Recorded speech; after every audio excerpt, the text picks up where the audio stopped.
Small recap of the previous session, Unit 2. What is Unit 2? Mobile radio propagation.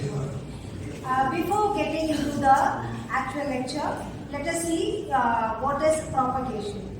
Can anyone define what propagation means? Travel of waves or signal from one point to another, and during the propagation, what are the phenomena influences the actual radio signal before it reaches the receiver, and that will be explained along with the interference, noise, everything in this unit, right? Okay. So in the previous session we were discussing about the propagation, large scale propagation model, small scale propagation model, and Friis transmission formula. Can anyone say what is large scale propagation model? Propagation is done between a transmitter and the receiver. When the signal travels from one point to another, the signal gets transmitted in the open air. That is free space propagation model. Free space it refers with the open air. Right? When the transmitter and receiver are placed quite far distance apart, order of hundreds or thousands of kilometers, it can be termed as large scale propagation model. Whenever the transmitter is placed close to each other, few meters apart, it is considered as small scale propagation model.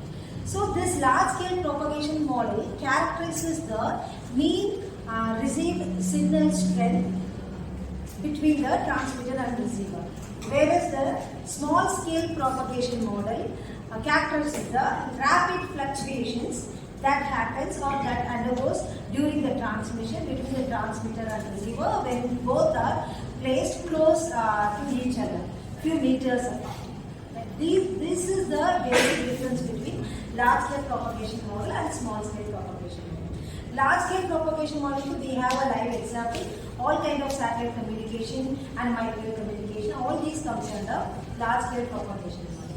And if the region under study is of a few thousands of kilometers, and we consider the region to be studied which is far off from that 1,000 meters, it is considered as Fraunhofer region or a Rayleigh distribution region or far field region. Far field region, already the transmitter and receiver are placed few thousands of kilometers. Apart from that, if the behavior of the wave or the distribution of the waves is studied, then it can be called as Fraunhofer region or Rayleigh distribution, right?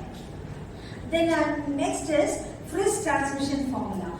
Friis transmission formula or Friis free space equation is nothing but that depicts the received power or the received signal strength of the transmitted signal at the receiving antenna, which is placed at a distance d.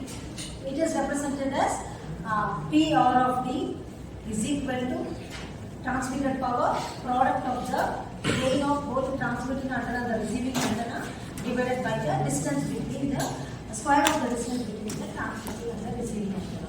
This is about the Friis transmission formula. From this formula, we can identify the strength of the radio signal that has been received by the receiving antenna.